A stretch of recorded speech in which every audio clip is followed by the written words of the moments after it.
this is Preet Verma and this is video of subject Legal Studies class 12, unit 6, that is Legal Services, chapter Hierarchy of Legal Aid Service Authorities. Based on the order and ranking, following are the important authorities that provide free legal aid. First is Central Level Authority, under which National Legal Services Authority, that is NALSA, and Supreme Court Legal Services Authority, SCLSE come. Next is State Level Authority, under which State Legal Services Authority, SLSA, and High Court Legal Services Committee, HCLSC come. Then is District Legal Services Authority, that is DLSA, and the last is Taluk Legal Services Committee. So let's have a brief discussion about each one of them. First is Central Authority. The National Legal Services Authority, NALSA, exercises its powers and functions as determined by the Central Authority. The National Legal Services Authority has been constituted under the Legal Services Authorities Act 1987 to provide free legal services to the weaker sections of the society and to organize Lok Adalats for amicable settlement of disputes. The NLSA consists of the Chief Justice of India as the Patron-in-Chief, a Judge of the Supreme Court nominated by the President as Executive Chairman, and other members nominated by the government in consultation with the Chief Justice of India. Then the Supreme Court Legal Services Committee, SCLSE, consists of Judge of the Supreme Court as the Chairman and other members prescribed by the government and nominated by the Chief Justice of India. Now, functions of Central Authority. Along with making available the free legal aid to needy people, the Central Authority shall perform wide range of works which are enlisted on your screen. First is lay down policies and principles for making legal services available under the provision of this Act.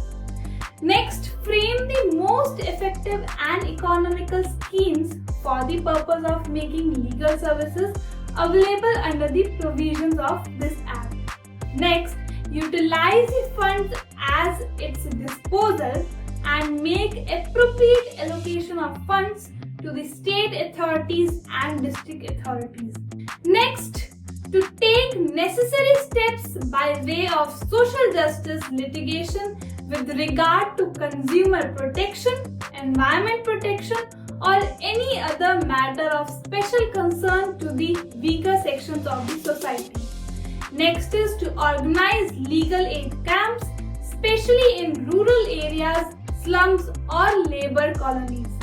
Next, encourage the settlement of disputes by way of negotiations, arbitration, and conciliation.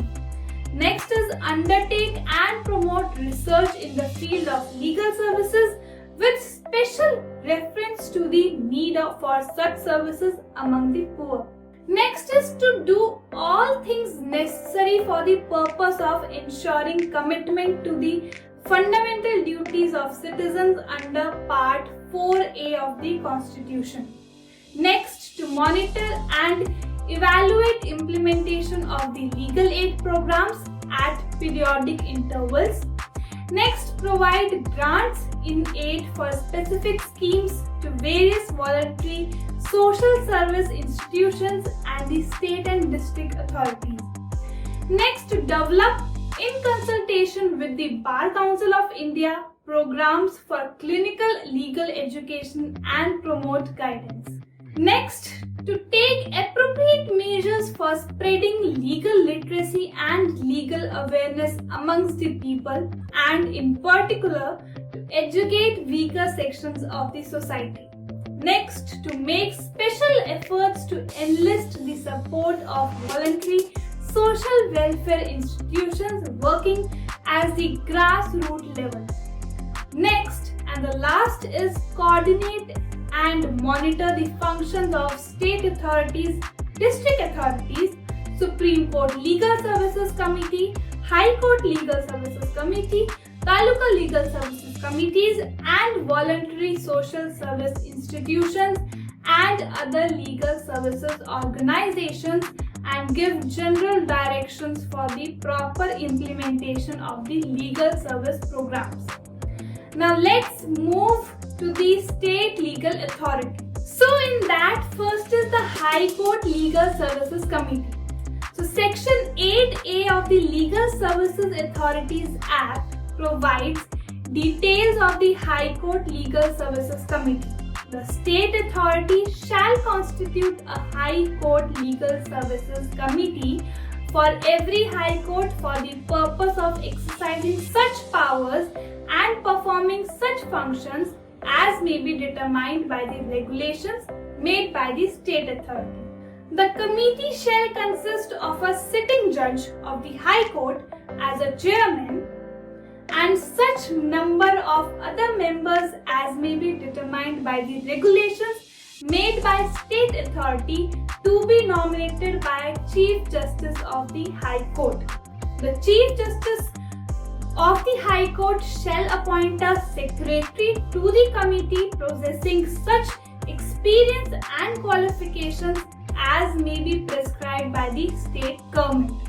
Next is State Legal Services Authority. So at every state level, there would be the State Legal Services Authority, which consists of the Chief Justice of High Court as the patron-in-chief, a judge of the High Court nominated by the governor as executive chairman, and other members nominated by the state government in consultation with the Chief Justice of the High Court. Now, functions of state level authority. Along with making available the free legal aid to needy people, the state authority shall perform wide range of works which are enlisted on your screen. First is to give legal service to persons who satisfy the criteria laid down under this Act. Next, conduct Lok Adalats, including Lok Adalats for High Court cases. Next is undertake preventive and strategic legal aid programs and perform such other functions as the state authority may in consultation with the central authority fixed by regulations. Now let's move on district authority. The District Legal Services Authority, that is DLSA, for every district for exercising powers and functions as determined by the district authority. The DLSA consists of the district judge as chairman and other members nominated by the state government in consultation with the Chief Justice of the High Court. The district authority is responsible for performing functions of the state authority in the district as delegated by the state authority. Now, functions of district authority. So, without prejudice to the generality of the functions, the district authority may perform all or any of the following functions, namely, first, to coordinate the activities of the Taluk Legal Services Committee and other legal services in the district. Next, to organize Lok Adalats within the districts and perform such other functions as the state authority may fix by regulations. Now let's move on Taluk Legal Services Committee. So Section 11A and 11B of the Legal Services Authorities Act deal with Taluk Legal Services Committee. The state authority may constitute a committee to be called the Taluk Legal Services Committee for each Taluk or Mandal or for a group of Taluk or Mandals. The committee shall consist of the senior civil judge operating within the jurisdiction of the committee as an ex officio chairman and such member or of other members as may be prescribed by the state government to be nominated by the government in consultation with the Chief Justice of the High Court. The Taluk Legal Services Committee may perform all or any of the following functions, namely, first, to coordinate the activities of legal services in the taluk. Next, organize lok adalats within the taluk and perform such other functions as the district authority may assign to it. Now let's discuss something about the sources of resources to provide free legal aid, that is funding. So the central government by way of grants provides funding to the central authority for providing legal services. Similarly, the state government by way of grants provides funding to the state authority and the district authority for providing legal services. And in order to manage these financial matters, following our special arrangement: the National Legal Aid Fund, that is established by the central authority, the State Legal Aid Fund established by the state authority, and the District Legal Aid Fund that is established by the district authority. So that is all for today. See you guys in the next video. Bye bye.